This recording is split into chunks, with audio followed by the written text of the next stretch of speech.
Hello and welcome. Take गुरु के एक brand new episode में आपका स्वागत है। मैं हूं अभिषेक और आज टेक गुरु पर हम एक खास गैजेट कैटेगरी के बारे में बात करने जा रहे हैं। और ये गैजेट कैटेगरी ऐसी वैसी नहीं है, ये ऐसी कैटेगरी है जिसने पिछले 4 सालों से स्मार्टफोन के मार्केट में तूफान मचा रखा है। मैं बात कर रहा हूं फैबलेट्स की। फैबलेट्स यानी ऐसे स्मार्ट डिवाइसेस जो स्मार्टफोन तो है ही, साथ में वो टैबलेट कंप्यूटर की कमी को भी पूरा कर देते हैं। और जब बात फैबलेट्स की हो रही हो तो सैमसंग की गैलेक्सी नोट सीरीज का नाम ऑटोमेटिकली जबान के ऊपर आ जाता है। और इनफैक्ट आए भी क्यों नहीं, बिकॉज सैमसंग ही वो कंपनी थी जिसने दुनिया को सिखाया कि जनाब ये फैबलेट्स आखिर भला क्या होते हैं। 2011 के IFA बर्लिन में सैमसंग ने सबसे पहले गैलेक्सी नोट सीरीज के अपने फैबलेट्स दुनिया के सामने लॉन्च किए। और उस वक्त सैमसंग ने भी ये नहीं सोचा होगा कि उसकी फैबलेट कैटेगरी इतनी ज़्यादा सुपरहिट हो जाएगी, इतनी ज़्यादा सक्सेसफुल हो जाएगी, इतनी ज़्यादा लोगों को, कंज्यूमर्स को पसंद आएगी कि बाकी कंपटीशन में खड़ी जितनी भी कंपनियां हैं वो जाने अनजाने मजबूरी में अपने अपने फैबलेट्स बाजार में उतारने को मजबूर हो जाएंगी। मैं बात कर रहा हूं एप्पल की, और एप्पल के साथ साथ LG, सोनी, जितनी भी कंपनियां हैं सबके फैबलेट्स आज मार्केट में बाजार में मौजूद हैं। पर इसका सबका श्रेय जो जाता है वो बिग डैडी सैमसंग के गैलेक्सी नोट सीरीज के फैबलेट जो IFA बर्लिन में 2011 में लॉन्च हुए थे। और अगर हम फिगर्स की बात करें तो फिगर्स यहां मैं बताना चाहूंगा कि 2011 से लेकर आज की तारीख तक सैमसंग ने कितने गैलेक्सी नोट डिवाइसेस बेचे होंगे। आप यकीन नहीं मानेंगे, 50 मिलियन से ज़्यादा। और 50 मिलियन ये जो नंबर है, ये अपने आप में किसी एक फ़ोन सीरीज़ के लिए बहुत बड़ा नंबर है। और इसीलिए ऑन दिस नोट टेक गुरु पर इस एपिसोड में आज हम रिव्यू करने जा रहे हैं सैमसंग की गैलेक्सी नोट सीरीज़ के latest device Samsung Galaxy note 4 को।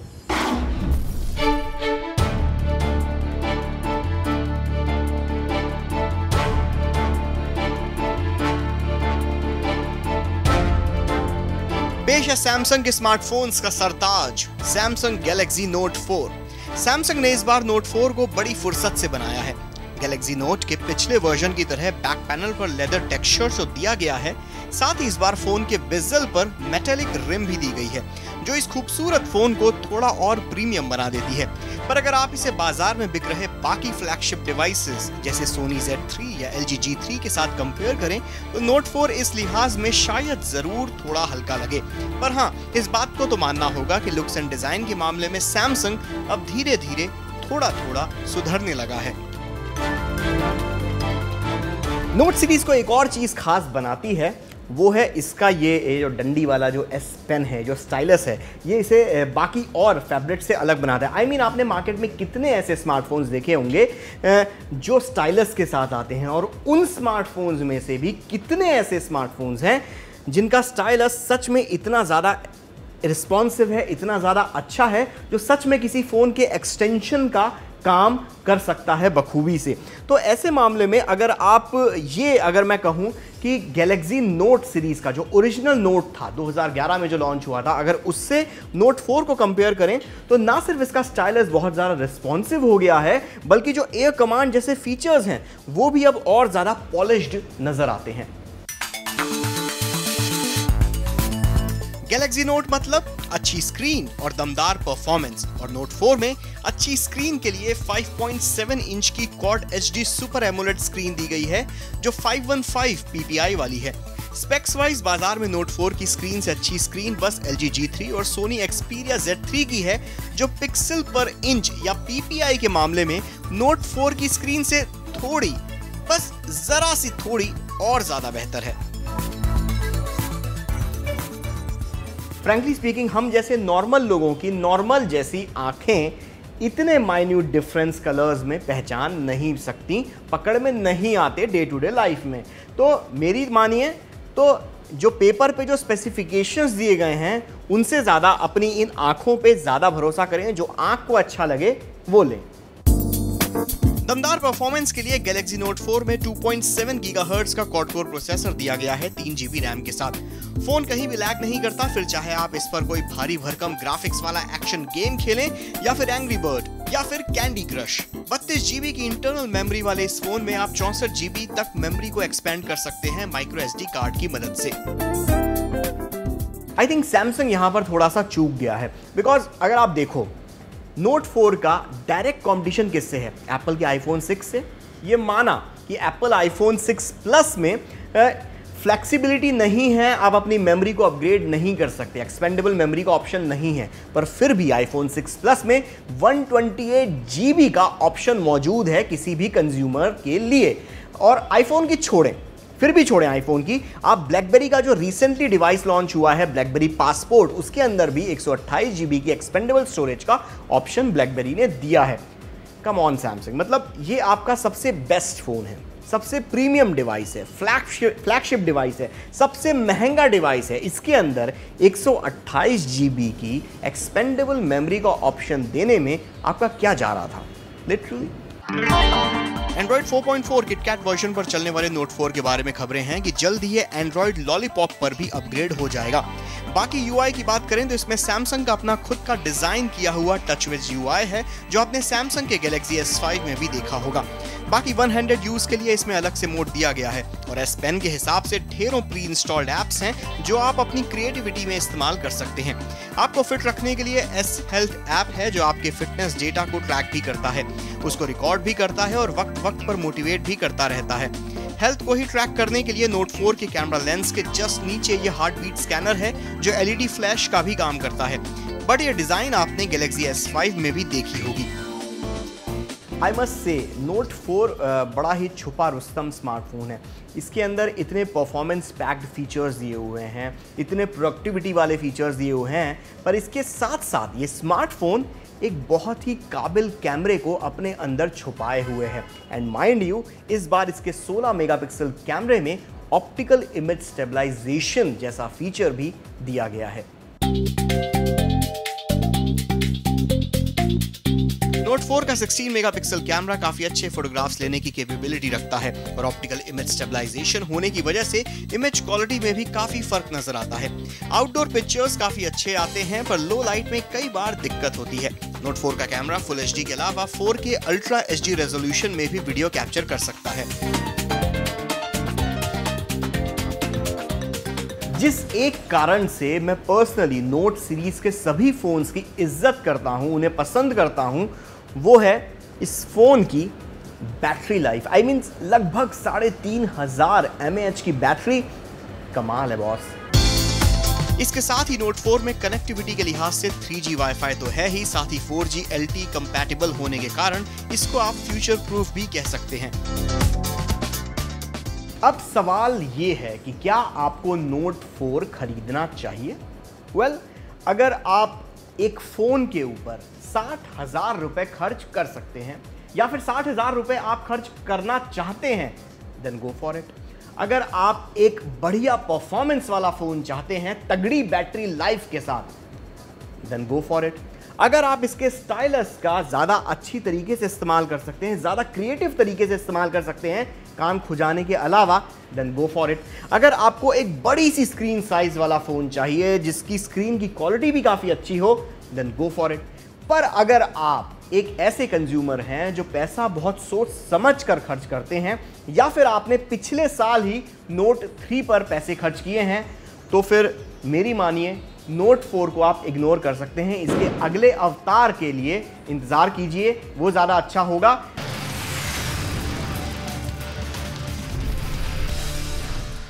मैं हूं अभिषेक तेलंग और आप देख रहे हैं टेक गुरु। और टेक गुरु पर हमने इससे पहले रिव्यू किया सैमसंग के गैलेक्सी नोट 4 को, और अब हम रिव्यू करने वाले हैं किसी स्मार्टफोन को। नहीं, आप लोग बहुत कहते हो टेक गुरु पर, हमारे फेसबुक ट्विटर के ऊपर, कि ये क्या है, इसका नाम बदल दो टेक गुरु का। आप टेक्नोलॉजी दिखाते नहीं हो, सिर्फ स्मार्टफोन दिखाते हो, इसका नाम फोन गुरु कर दो, इसका नाम टेक गुरु से बदल दो। लेकिन अब हम टेक गुरु पर आज के इस एपिसोड में किसी भी स्मार्टफोन को रिव्यू नहीं करेंगे, किसी भी टैबलेट कंप्यूटर को रिव्यू नहीं करेंगे, किसी भी कंप्यूटर को इनफैक्ट रिव्यू नहीं करेंगे। हम बात करने जा रहे हैं एक ऐसे डिवाइस की जो बहुत शौकीन लोग खरीदते हैं, शौकीन लोग, और ये शौकीन लोगों का डिवाइस है ई बुक रीडर। हेलो फ्रेंड्स, अगर आप हैं किताबी कीड़े, कभी भी कहीं भी आपको पढ़ाई का शौक है, तो ये अगला रिव्यू सिर्फ आपके लिए हाजिर है। Kindle Paperwhite 7th generation with wifi.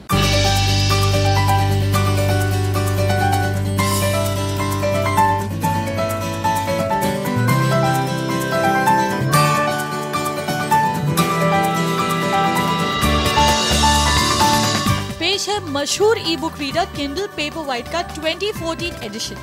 अब तक लॉन्च हुए किंडल पेपरवाइट के सभी एडिशंस में ये अब तक का सबसे बेस्ट ई बुक रीडर है। वैसे देखा जाए तो ई बुक रीडर्स में किंडल का दबदबा है और इसका ये लेटेस्ट एंट्रेंट इस लेगेसी को आगे बढ़ाता है। जनरली क्या होता है, आप स्क्रीन से पढ़ाई करने की जब कोशिश करते हो तो दिक्कतें आती है, काफ़ी सारी दिक्कतें आती है, जैसे कि ग्लेयर दिखती है, फेस दिखता है। लेकिन किंडल पेपरवाइट के साथ ऐसा बिल्कुल नहीं है। जी हाँ, ब्राइट सनलाइट में भी आप आसानी से पढ़ाई कर सकते हो। और वेट की अगर बात करें, ज़्यादातर टैबलेट से काफ़ी हल्का होने की वजह से आप एक हाथ से भी पढ़ाई कर सकते हैं। एंड लास्ट बात करते हैं बैटरी लाइफ, तो 8 हफ्ते, जी हाँ, पूरे 2 महीने तक इसकी बैटरी लाइफ चलती है। Isn't it amazing? Kindle Paperwhite की खासियत है खास ई इंक टेक्नोलॉजी से बनी इसकी टच स्क्रीन, जो दिखने में और फील करने में सचमुच किसी किताब की ही तरह लगती है। इवन डिस्प्ले को छूने पर भी पेपर को छूने जैसा ही एहसास होता है। ई इंक डिस्प्ले की सबसे बड़ी खासियत ये होती है कि इस पर पढ़ते वक्त आंखों पर जोर बिल्कुल भी नहीं पड़ता। किंडल के नए पेपरवाइट में टेक्स्ट पहले के मुकाबले अब ज्यादा शार्प नजर आते हैं। साथ ही डिस्प्ले का ब्राइटनेस इतना लाजवाब है कि कड़ी धूप में भी आप इस पर पढ़ने का मजा ले सकते हैं, जिसका कारण है इसमें दिया गया फ्रंट लिड डिस्प्ले। आमतौर पर डिस्प्ले के पीछे से रोशनी आती है, पर इसमें रोशनी सीधे सामने से आती है।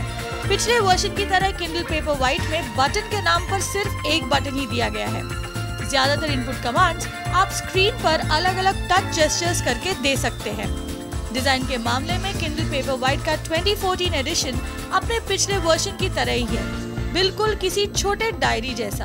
पर पेपरवाइट के इस नए वर्जन की सबसे बड़ी ताकत इसकी तगड़ी बैटरी लाइफ है, जो Amazon के मुताबिक 8 हफ्तों की बैटरी लाइफ के साथ आती है। हमारे रिव्यू के दौरान एक बार फुल चार्ज होने के बाद इसको दोबारा चार्ज करने की जरूरत नहीं पड़ी। Amazon के किंडल स्टोर से आप इस पर ढेरों बुक टाइटल्स डाउनलोड कर सकते हैं।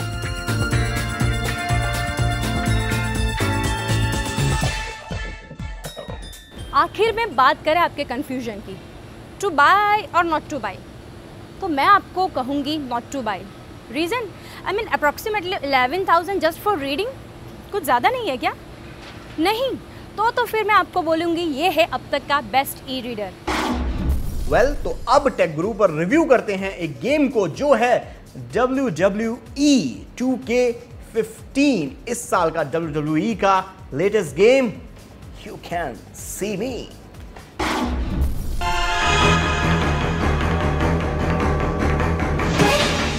अगर आप WWE सुपरस्टार्स के फैन हैं तो WWE 2K15 खास आपके लिए बना है।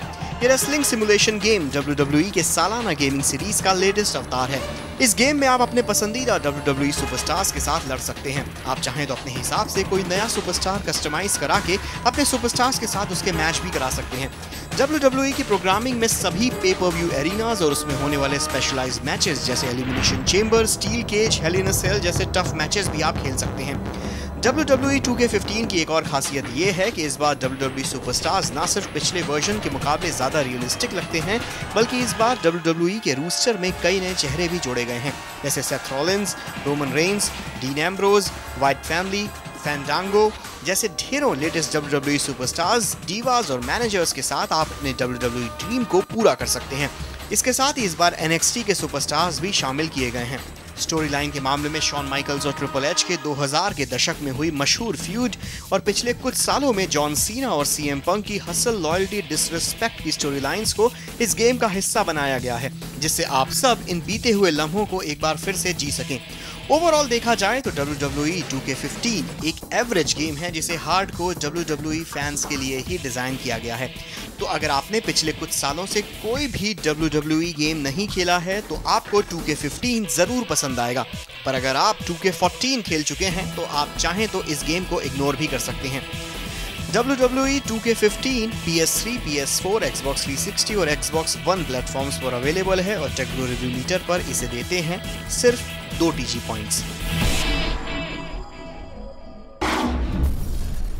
ओके, टेक गुरु में अब वक्त है एक छोटे से ब्रेक का। कम राइट बैक। ब्रेक के बाद हम आपको दिखाएंगे कि इस हफ्ते कौन सी टेक्नोलॉजी की दुनिया में क्या क्या खबरें रहीं जबरदस्त। कम राइट बैक।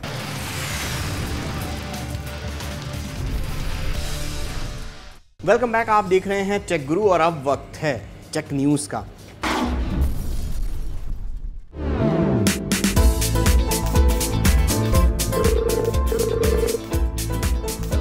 माइक्रोसॉफ्ट ने भारत में अपनी स्काइप नाम की मोबाइल और लैंडलाइन नंबर पर कॉलिंग की सुविधा को बंद कर दिया है। देश में लागू नियमों के उल्लंघन के चलते इस सर्विस को बंद किया गया है। हालांकि स्काइप पर वीडियो कॉल्स और इंस्टेंट मैसेजेस पहले की तरह ही काम करते रहेंगे। वहीं स्काइप के जरिए देश के बाहर के मोबाइल या लैंडलाइन फोन पर बात करने पर पाबंदी नहीं होगी। आप स्काइप के जरिए विदेश में कॉल भी लगा सकते हैं और रिसीव भी कर सकते हैं। डिपार्टमेंट ऑफ टेलीकॉम के मुताबिक VoIP यानी वॉइस ओवर इंटरनेट प्रोटोकॉल देश में अभी भी अलाउड नहीं है। माइक्रोसॉफ्ट स्काइप आउट के नाम से मोबाइल और लैंडलाइन पर कॉल करने की सुविधा दे रहा था। तो चलिए अब अगर स्काइप नहीं है तो आइए आपको बताते हैं कि वॉइस कॉलिंग के लिए और कौन से ऑप्शंस आप इस्तेमाल कर सकते हैं। फ्री में वॉइस कॉलिंग करनी है तो गूगल हैंगआउट का सहारा लीजिए। गूगल के हैंगआउट को आप स्मार्टफोन या कंप्यूटर दोनों पर सीमलेसली इस्तेमाल कर सकते हैं। इसको इस्तेमाल करने के लिए आपके पास बस गूगल अकाउंट होना चाहिए, फिर बस फ्री में वॉइस, टेक्स्ट या वीडियो कॉल्स करें। गूगल हैंगआउट की वीडियो चैट पर आप 10 लोगों से एक साथ बात भी कर सकते हैं। इसके साथ ही फेसबुक की मैसेंजर सर्विस से भी अब आप वॉइस कॉलिंग कर सकते हैं। आप अपने फेसबुक फ्रेंड्स या फिर फोन बुक में मौजूद कॉन्टैक्ट्स के साथ SMS और वॉइस कॉलिंग कर सकते हैं। इसके अलावा तीसरा ऑप्शन है वाइबर का। वाइबर एक तेजी से लोकप्रिय होता हुआ इंस्टेंट मैसेजिंग प्लेटफॉर्म है, जिसकी मदद से इंस्टेंट टेक्स्ट मैसेजेस के अलावा वॉइस कॉलिंग और वीडियो कॉलिंग भी की जा सकती है। वाइबर की मदद से आप एक बार में 40 लोगों से बात कर सकते हैं।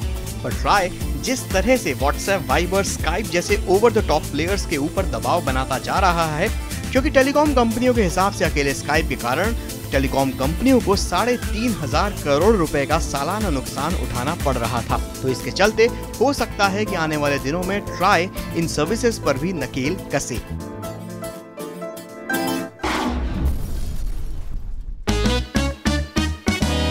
गूगल के Nexus 6 का अगर आप इंतजार कर रहे हैं तो उसकी इंडिया प्राइसिंग का ऐलान हो चुका है, तो बस पैसे बचाने शुरू कर दीजिए। Nexus 6 के 32 GB के वर्जन के दाम होंगे 44,000 रुपए और 64 GB वर्जन के लिए आपको लगभग 50,000 रुपए का खर्चा करना पड़ेगा।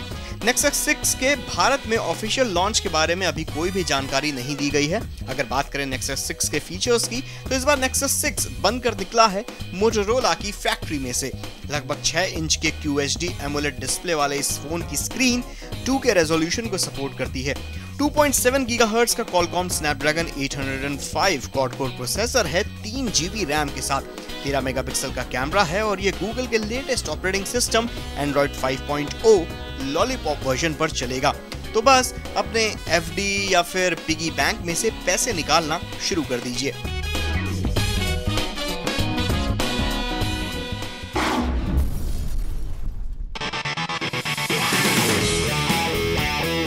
ये है माइक्रोसॉफ्ट लूमिया 535। माइक्रोसॉफ्ट के नोकिया के टेक ओवर के बाद माइक्रोसॉफ्ट की ब्रांडिंग वाला ये पहला स्मार्टफोन है। 5 इंच की टच स्क्रीन वाला ये डुअल सिम फोन दरअसल नोकिया लूमिया 530 का अपग्रेड है। माइक्रोसॉफ्ट के विंडोज फोन 8.1 ऑपरेटिंग सिस्टम पर चलने वाला ये फोन 1.2 गीगाहर्ट्ज के क्वाड कोर प्रोसेसर और 1 GB रैम के कॉम्बिनेशन के साथ आएगा। 8 GB की इंटरनल स्टोरेज है, जिसे माइक्रो SD कार्ड्स की मदद से 128 GB तक एक्सपेंड किया जा सकता है, जो लगभग 8,000 रुपए के प्राइस रेंज में बिकने वाले स्मार्टफोन के लिहाज से एक यूनिक फीचर है। इसके अलावा लूमिया 535 में अच्छा कैमरा भी देने की कोशिश की गई है। इस फोन के दोनों कैमरे 5 मेगापिक्सल के हैं। बस पीछे दिया गया प्राइमरी कैमरा ऑटो फोकस और LED फ्लैश के साथ आता है। इसके साथ ही माइक्रोसॉफ्ट के इन हाउस फीचर्स जैसे ऑफिस स्वीट, स्काइप और वॉइस असिस्टेंट कॉर्टाना भी इसमें प्री इंस्टॉल्ड आएंगे। लूमिया 535 के ऑफिशियल भारतीय लॉन्च के बारे में अभी कोई खबर नहीं है, पर माइक्रोसॉफ्ट के हिसाब से आने वाले हफ्तों में इसे दुनिया के अलग अलग मार्केट्स में लॉन्च कर दिया जाएगा, जिसमें उम्मीद है कि भारत भी शामिल होगा।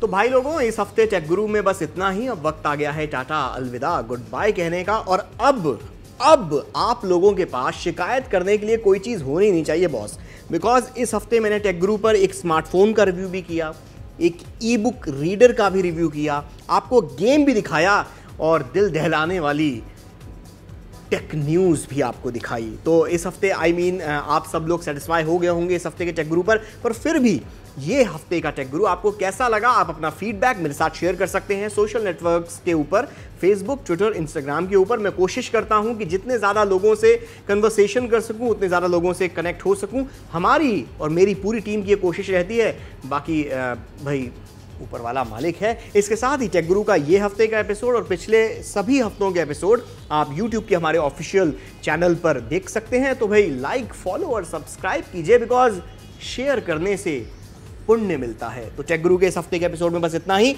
अगले हफ्ते फिर मिलेंगे, तब तक के लिए स्टे कनेक्टेड।